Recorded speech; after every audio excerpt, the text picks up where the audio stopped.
Bismillahirrahmanirrahim. Assalamualaikum warahmatullahi wabarakatuh. Oke teman-teman, kita lanjutkan materi kita. Hari ini di pertemuan kali ini kita akan bahas unsupervised segmentation. Di pertemuan sebelumnya kita bahas tentang supervised segmentation. Apa itu? Saya ulang sebentar tentang segmentation. Jadi segmentation itu adalah bagaimana kita memisahkan gambar itu menjadi beberapa bagian. Kenapa kok perlu kita bagi menjadi beberapa bagian gambar tersebut? Nah, membaginya tentunya tidak asal-asalan, tapi fokus bagaimana kita memisahkan objek yang akan dievaluasi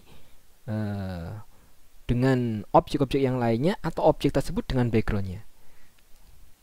Di dalam segmentation biasanya dalam satu image terdapat lebih dari satu objek yang akan dievaluasi, seringkali seperti itu.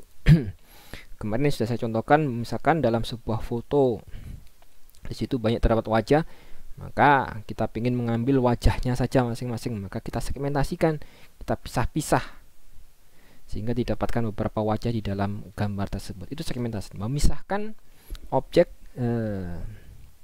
dari backgroundnya atau objek dengan objek yang lainnya. Tujuannya digunakan untuk apa? Tujuannya supaya kita lebih mudah di dalam melakukan evaluasi terhadap setiap objek tersebut. Jadi tahap ini adalah tahap pertengahan, segmentasi adalah tahap pertengahan. Nah, setelah pre-processing, di sini kita pisahkan objeknya sebelum kita evaluasi, entah itu mau kita kenali atau mau kita recognize, mengenali atau kita interpretasi. Interpretasi artinya kita menerjemahkan sebenarnya ada apa di dalam objek tersebut. Nah, itu tujuannya segmentation. Jadi segmentasi tujuannya mengisolasi atau memisahkan objek tersebut dari yang lainnya. Biasanya ketika di situ terdapat lebih dari satu objek yang akan dievaluasi, biasanya di situ diindekskan berurutan dari atas ke bawah tergantung posisinya biasanya ya. Oke, kita lanjutkan. Kalau kemarin kita bahas tentang supervise, artinya supervise berarti di situ dalam melakukan pemisahan objek ada panduannya. Kalau misalkan yang terakhir kemarin kita belajar watershed ya, watershed itu juga ada yang unsupervised ya. Kalau yang supervised di sini kita gunakan tanda ya, lokal max-nya, puncaknya yang kita gunakan sebagai tanda untuk bahwa di situ ada satu titik atau satu bagian bahwa itu terdapat satu objek gitu ya. Nah, kalau yang unsupervised dia tidak memerlukan panduan apa-apa. Tidak memerlukan panduan apa-apa, tapi menggunakan teknik-teknik beberapa macam nanti ya. Yang pertama nanti kita belajar tentang slick. Kalau unsupervised pasti tidak terawasi. Misalnya tidak terawasi artinya tidak digunakan panduan atau petunjuk apa-apa di situ. Biasanya dikelompokkan berdasarkan kedekatan warna, kedekatan objek satu dengan objek yang lainnya ya, itu yang biasanya digunakan. Jadi kita akan bahas beberapa metode: slick, giant face, version swap, quick shift ya. Sebelumnya seperti biasanya kita buat sebuah function terlebih dahulu yang kita gunakan untuk menampilkan image-nya nanti supaya kelihatan lebih detail ya. Ini dengan function tampilkan. Ini tidak perlu saya jelaskan lagi, sudah sering kita gunakan ya. Kemudian untuk menggunakan slick, dia berada pada library segmentation. Oleh karena kita perlu mengimport slick dari library segmentation dari Skykit image ya, SK image. Kemudian kita nanti ambil gambar astronot yang akan kita evaluasi sebagai bahan latihan. Dan nanti kita gunakan juga color. Ini image yang kita gunakan, image astronot. Coba kita tampilkan ya.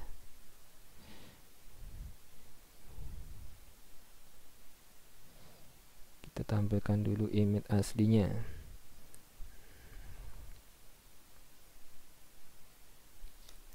Ini kita komen terlebih dahulu.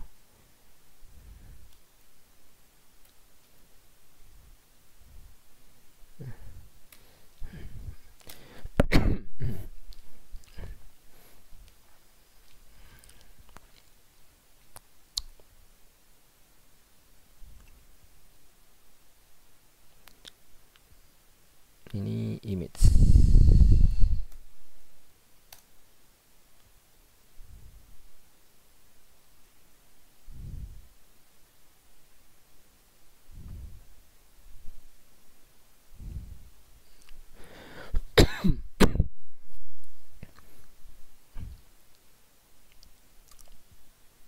Nah, ini sama seperti kemarin, ini gambar yang akan kita proses. Kemudian untuk menggunakan slick, nah kita tinggal panggil fungsinya seperti ini, slick image and segment. Ini jumlah segmen yang kita inginkan dibagi menjadi berapa segmen sih. Nah, ini bisa kita tentukan.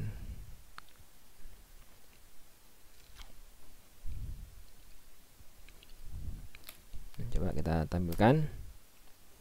Ini misalkan dibagi menjadi 400 segmen. Nah, 400 segmen.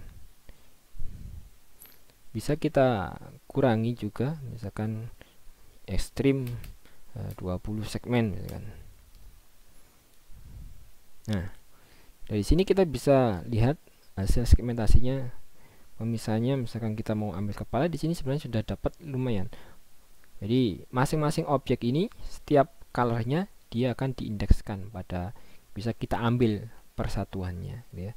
Yang hitam sendiri, yang orange sendiri. Nah, ini bisa kita ambil per bagiannya. Kalau misalkan kita ambil kepala, kalau lihat di sini ini sudah cukup lumayan bagus ya. Mengsegmentasi kepala.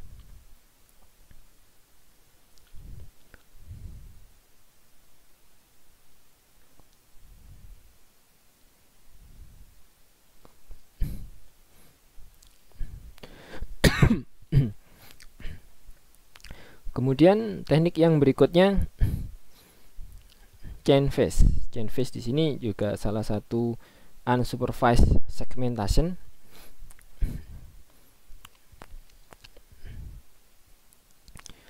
Jadi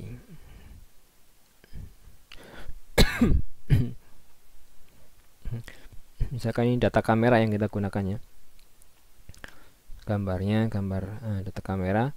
Nah, di sini di chain phase itu kita juga ambil pada library segmentation chain phase.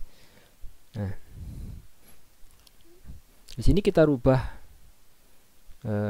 data image-nya, masing-masing pixelnya, value nilai masing-masing pixel kita berubah menjadi float ya, karena kita membutuhkan itu nanti untuk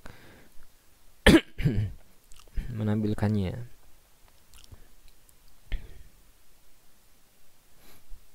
Untuk memprosesnya ya menggunakan chain phase kita butuh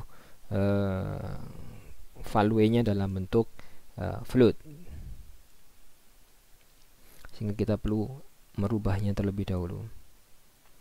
Kita bisa di sini menyeting nanti parameter-parameternya. Nah, kita bisa melihat efeknya dan yang lainnya ya. Bisa setting, cuman sementara kita gunakan ini dulu aja.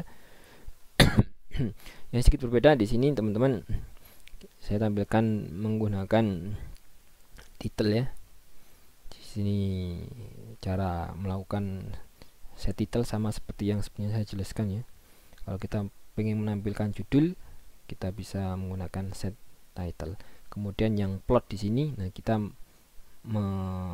ngeplot hasil energi ya, energi dari chain phase-nya tadi. Nah, evolution of energy setelah diiterasi.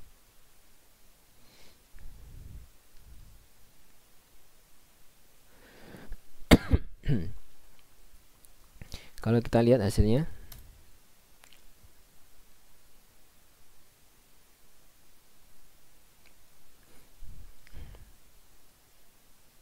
di sini kita gunakan iterasi maksimumnya 200 ya.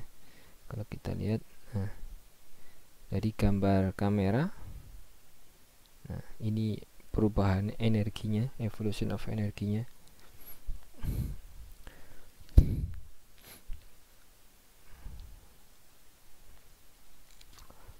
Dibandingkan dengan teknik-teknik yang sebelumnya, misalkan thresholding sederhana, chain phase di sini menunjukkan hasil yang lebih presisi ya, presisi di tepat.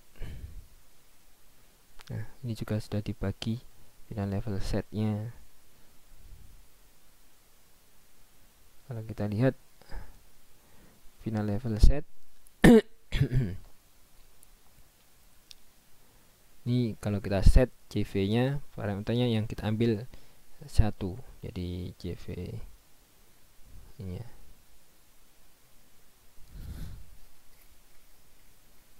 Nah, nanti teman-teman bisa men-setting di sini, merubah-rubah parameternya.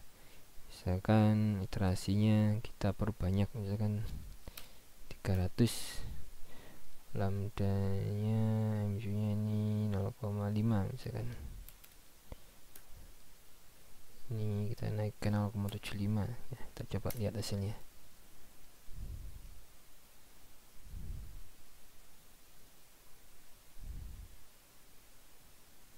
Nah, sini kita lihat hasilnya lebih detail ya, rumputnya sedikit kelihatan. Tapi kalau kita pengen mengambil kameranya, bagus yang tadi ya. Nah, energinya pun kita lihat di sini berubah ya.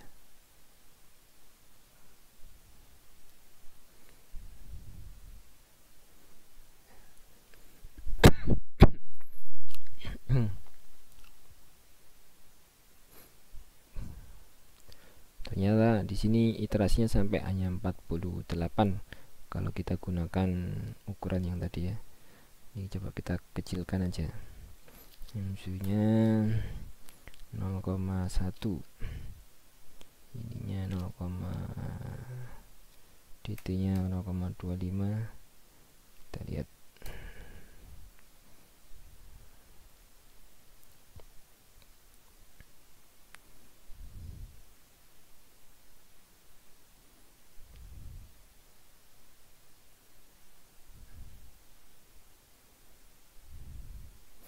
karena lebih kecil ya, jadinya lebih prosesnya jadi lebih lama karena kita gunakan iterasinya juga lebih besar.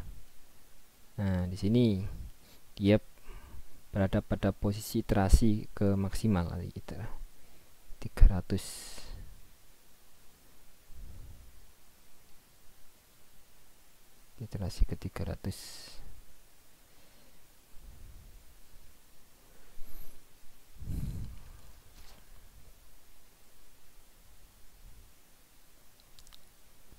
Nah, nanti bisa teman-teman coba sendiri dengan menggunakan parameter-parameter yang lainnya ya. Sekarang coba kita perbandingkan antara 4 model tadi, chain phase, Fashion swap ya. Slick, Fashion swap sama quick shift pada satu kasus. Nah, di sini pada gambar astronot yang tadi, nah walaupun di sini juga sebenarnya tergantung dari parameter masing-masing parameter yang digunakan ya. Di sini gambar yang akan kita gunakan ini astronot, kemudian kita gunakan Fashion swap, slick, quick shift. Nah, sini kita gunakan waterset yang kompak. Nah, yang kompak jenisnya. Kita lihat nanti perbedaannya. Kita bandingkan hasilnya seperti apa sih gitu ya. Ini gambarnya juga kita rubah menjadi float ya, astronotnya.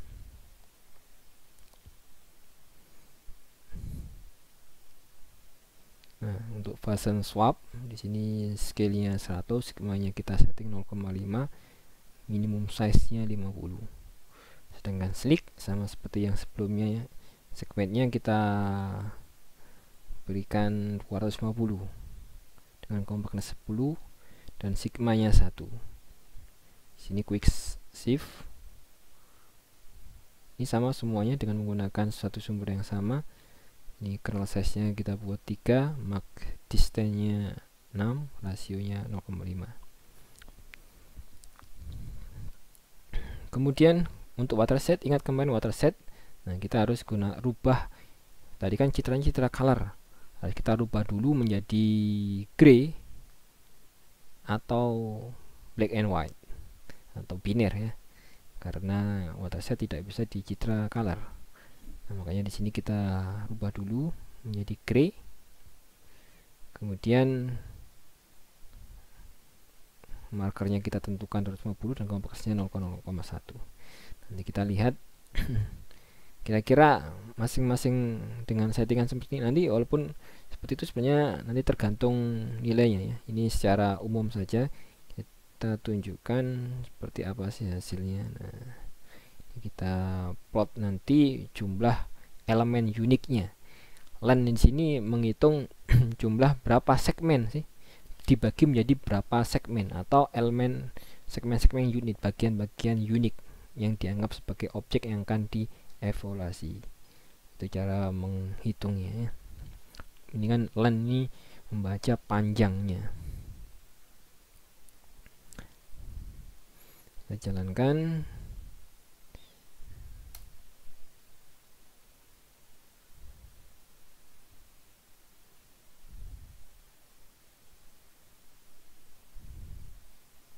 Nah, hasilnya jumlah segmen yang dihasilkan Poisson swap di sini ada 194 bagian. Untuk yang slick ada 190. Sedangkan quick shift cukup banyak bagiannya, dibaginya berbagian. Memang masih tetap tergantung dari parameter-parameter tadi ya yang kita masukkan. Nah, kita nanti bisa amati di sini. Kira-kira algoritma apa sih yang cocok, yang sebaiknya kita gunakan untuk memisahkan objek-objek yang ada di dalam image tersebut. Nah, kita bisa cek sih. Kalau di sini kita lihat slick terlalu banyak membagi bagiannya ya, jadinya di sini sebenarnya kurang begitu tepat. Yang Poisson swap walaupun di sini kalau jumlah segmennya terlihat banyak, lebih banyak dari slick, tapi sebenarnya dia cukup tepat untuk kasus image ini ya. Nanti mungkin untuk kasus image yang lainnya hasilnya akan berbeda. Untuk kasus image astronot di sini kita lihat di sini untuk bagian-bagian tertentu kepala misalkan di sini tepat dalam memisahkannya, relatif tepat ya. Kalau slick di sini bagian backgroundnya saja di sini dibagi menjadi cukup banyak bagian.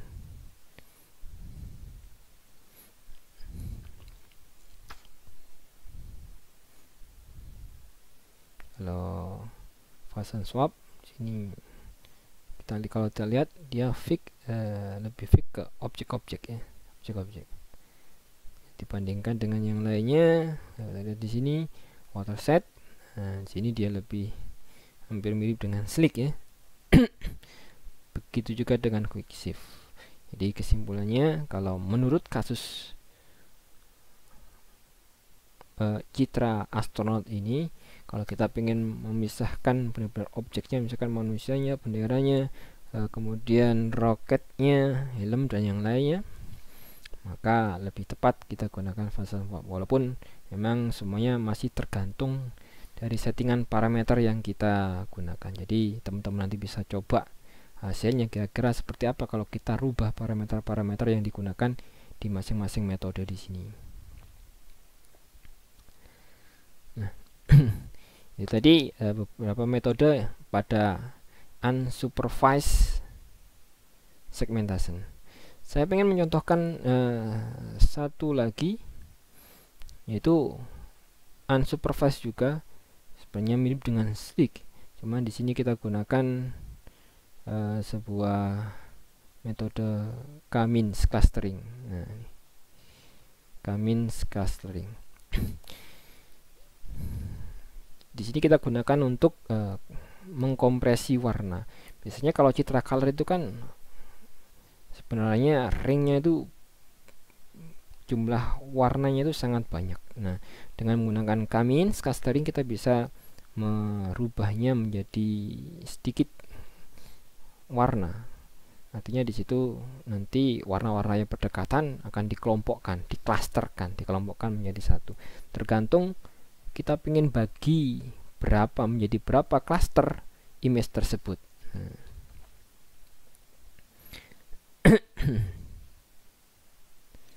Nah, untuk itu kita, jadi clustering ini kan sangat cukup interesting ya, untuk cukup menarik. digunakan untuk mengkompresi sebuah image. Jadi misalkan kita bayangkan kalau kita punya image dengan jumlah jutaan warna, sebagian besar image ya, jutaan warna itu kan dikalikan antara panjang dan lebarnya gitu ya, kan terdiri dari jutaan pixel istilahnya. Jadi sebagian besar jumlah warna itu tidak digunakan, dan sebagian besar juga memiliki pixel yang hampir sama. Sebenarnya ini membuat ukuran image itu menjadi besar ya. Kalau mau kita tampilkan untuk penggunaan di web, kalau kita cluster menjadi hanya beberapa warna, dia akan sangat menghemat ruang memori, penggunaan memori di dalam image tersebut, sehingga kalau kita tampilkan bisa jadi di load di internet lebih cepat gitu contohnya, dengan tidak terlalu mengubah efek atau tidak terlalu mengubah tampilan dari image tersebut. Walaupun sebenarnya K-means clustering ini juga bukan hanya membuat compression ya, tapi salah satu fungsinya juga bisa kita gunakan untuk segmentation. Contohnya Slick itu sebenarnya dia juga menggunakan prinsip K-means clustering. Untuk menggunakan K-means kita gunakan ini seperti biasa, ini untuk kita gunakan untuk menampilkan matplotlib, numpy. Ini kalau Seaborn ini sebenarnya tidak kita gunakan dulu ya. Nah, di sini kita gunakan dari scikit-learn. Jadi scikit image itu ada banyak ya. Ada scikit itu memiliki scikit image, ada scikit-learn. Nah, di sini juga memiliki data sendiri. Kalau di scikit image di situ kan kita punya data. Jadi ada astronaut, ada koin, ada kamera dan seterusnya. Nanti kita di sini juga memiliki data image sendiri. Misalkan di sini kita load sebuah gambar yang namanya china.jpg. Kalau kita teman-teman lihat di sini sebenarnya bisa dengan menggunakan kontrol ya. Sebenarnya gambar apa saja yang bisa kita ambil loadnya di sini. Nah, misalnya ada Cina, ada flower. Nah, di sini ada beberapa gambar. Tekan kontrol, kemudian klik pada area functionnya. Nanti muncul penjelasannya, function itu digunakan untuk apa, kemudian parameter yang bisa kita gunakan apa saja dan seterusnya. Jadi penjelasannya ya. Sebelah sini itu enaknya kalau kita gunakan collab ya, kita bisa cari tahu, walaupun di yang lain juga bisa sebenarnya ya. Kalau PyCharm itu juga bisa. Jadi kita gunakan scikit-learn datasetnya, kita ambil gambar china.jpg. Misalkan kita tampilkan ya di sini Cina. Nah, gambarnya seperti ini yang akan kita proses.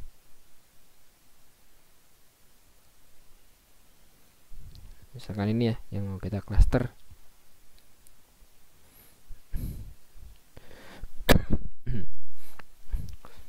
Kemudian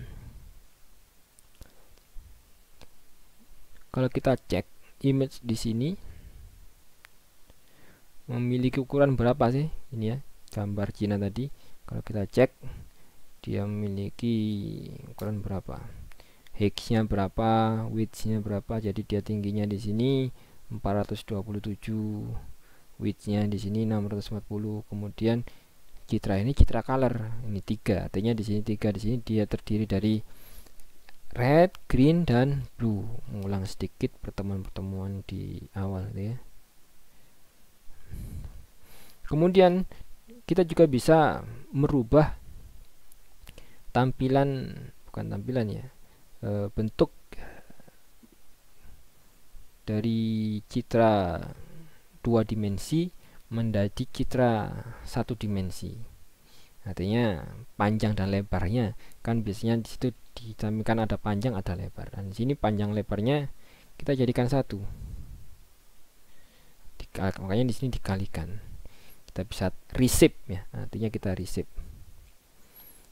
Nah, dari data, kita simpan dalam data nanti ya, kemudian Cina di sini kita bagi dengan 255. Tujuannya kita scale supaya nilainya nanti, karena kan nilai dari pixel gambar ini RGB-nya nilainya 0 sampai 255, artinya 256 bit ya. Nah, di sini dibagi dengan 255 sehingga nilainya rentangnya 0 sampai 1 jadinya. Jadi nilai bilangan pecahan istilahnya jadinya, kita jadi ring, sehingga nanti kita bisa plot grafiknya, grafik colornya ya. Tujuannya kita mau tampilkan dalam bentuk grafik colornya. Nanti kita bandingkan antara green dengan red, blue dengan red, hasilnya bagaimana gitu ya. Makanya di sini kita datanya kita reshape.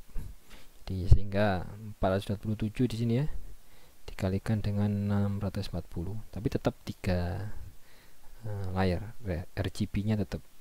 Cuman rednya itu ditampilkan dalam satu baris gini aja. Biasanya kan ada panjang, ada lebar gitu ya. Kalau di sini hanya panjang saja, jadinya tersimpan jadi panjang aja. Jadi pixelnya itu disusun ke kanan terus semuanya. Biasanya kan disusun ini 0 sampai 427. Ini kan height-nya ya. 0 sampai misalkan gambar yang ini kan 0 sampai 640. Sini kan masing-masing punya titik, jumlahnya ada 640 titik. Nah, ini tidak ditampil citra di bawahnya, di baris bawahnya ini tidak ditampilkan di bawahnya seperti ini, tapi ditaruh di samping kirinya di sini. Kemudian bawahnya taruh sampingnya kirinya sendiri. Terus gitu ya. Sehingga bukan lagi citra 2 dimensi, jadi 1 dimensi. Cuman dia memiliki 3 ketebalan, red, green, dan blue. Masing-masing red 1 dimensi, 1 baris saja. Itu namanya kita reshape ya. Sehingga nanti kita bisa tampilkan dalam bentuk ini, kita reshape. Nah, sehingga 427 kali 640 ya. Jadi ukurannya 273.280 ini ya. Jadi taruh samping situ semuanya ya. Jadi datanya ukurannya jadi seperti ini, bukan 427 640, cuman jadi 1 dimensi. Ini kan 2 dimensi ya, X Y istilahnya. Kalau ini hanya X saja.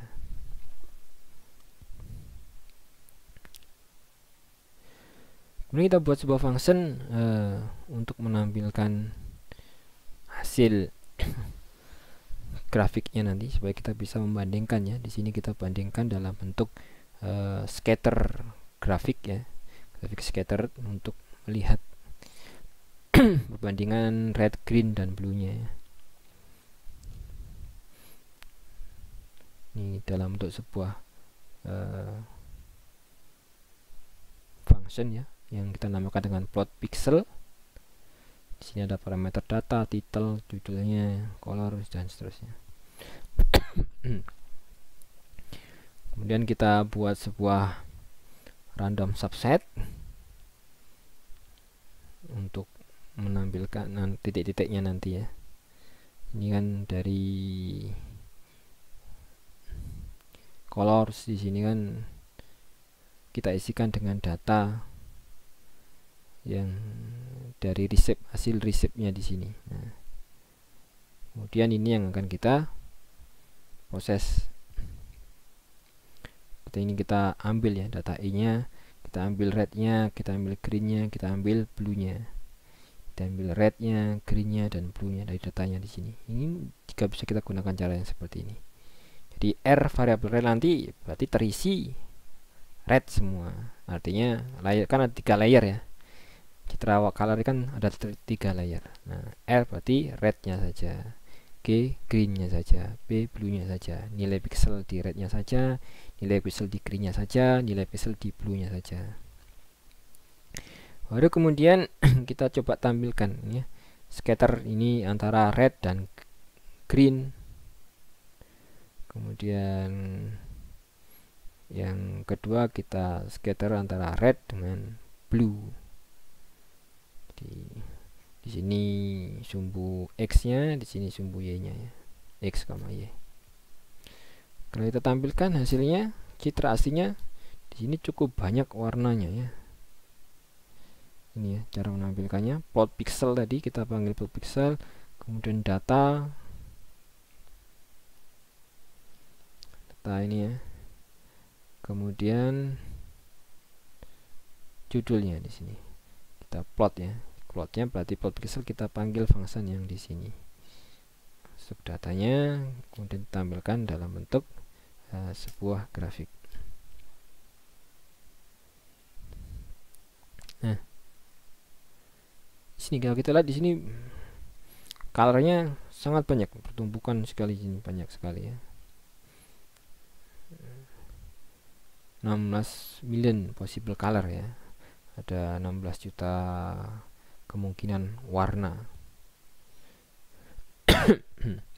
Ini persebaran antara green dengan rednya. Di sini persebaran antara blue dengan red.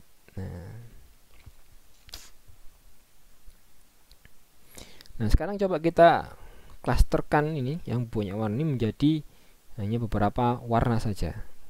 Kalau contoh misalkan kita gunakan 16 color menggunakan Kamin clustering. Kalau 16 berarti di sini kita rubah dulu aja jadi 16 cluster ya. Hasilnya bagaimana coba ini. Kita rubah menjadi 16. Kemudian kita plot dulu, plot pixel seperti ini. Kita panggil seperti ini, kita lihat hasilnya. Kalau kita plot pixel, perbedaannya apa sih dengan citra yang ada di grafik yang ada di sini ya. Nah, ini sudah kelihatan berbeda ya. Ini kan sangat dekat sekali perubahan warnanya.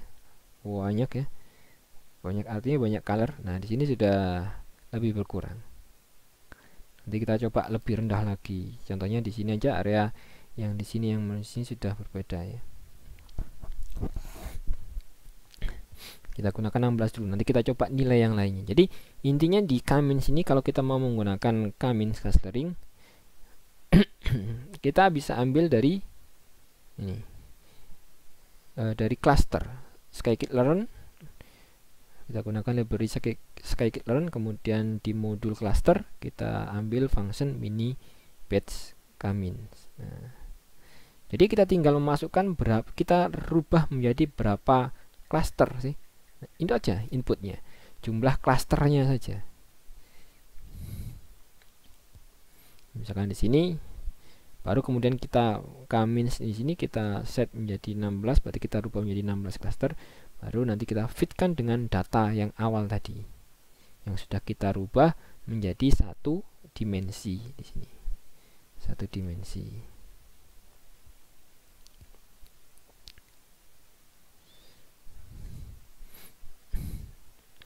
Baru kemudian di sini kita buat new colornya, warna baru, karena kan di situ penggabungan dari beberapa warna yang jadikan satu. Nah, kalau kita lihat hasilnya ini ya, warna barunya kemungkinannya. Terus hasilnya bagaimana sih? Kalau kita lihat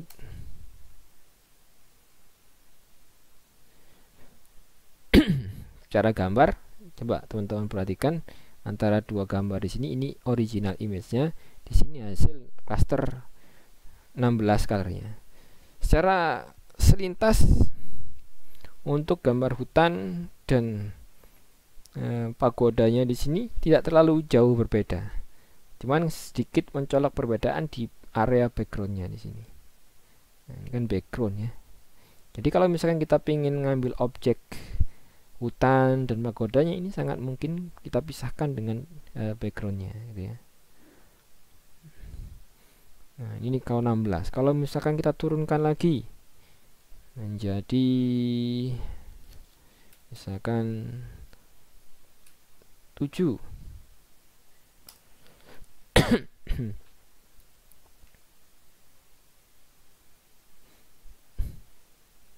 Nah, kalau kita lihat sudah berubah lagi ya. Nah, di sini. Cuman ada 7 warna. 1 2 3 4 5 6 7 ya. 7 warna. Nah, hasilnya bagaimana? Kalau kita hasil klasternya, gambarnya. Nah, sudah lebih jauh berbeda lagi gitu ya. Backgroundnya sudah semakin ini. Kalau kita ekstrimkan menjadi 2 saja,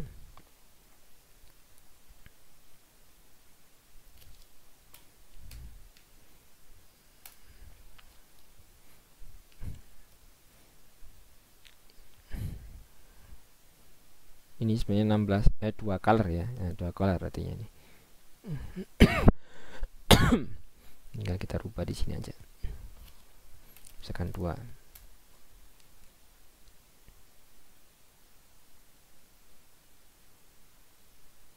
Nah, 2 color terbagi cuman warna.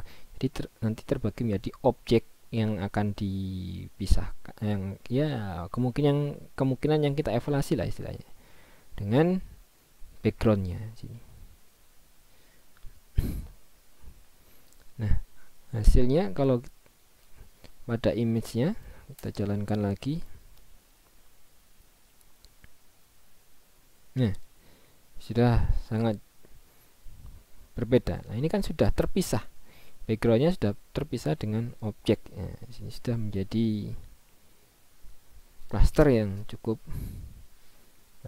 memisahkan, cukup bagus memisahkan objek dengan backgroundnya. Kalau kita lihat di sini ya, nah, teman-teman memisahkannya dengan menggunakan, kalau di Photoshop ya, gunakan Magic Wand, itu belum tentu bisa menyentuh sampai titik-titik yang kecil-kecil seperti ini, susah ya. Nah, dengan cluster cukup singkat memisahkan, walaupun ya pada beberapa detail ya hilang ya. Contohnya, walaupun ini kan memang kita anggap sebagai background ya, kita anggap sebagai backgroundnya. Nah, ini contoh salah satu unsupervised segmentation juga yang menggunakan Kamins. Oke, demikian tadi. Semoga bermanfaat. Saya akhiri. Assalamualaikum warahmatullahi wabarakatuh.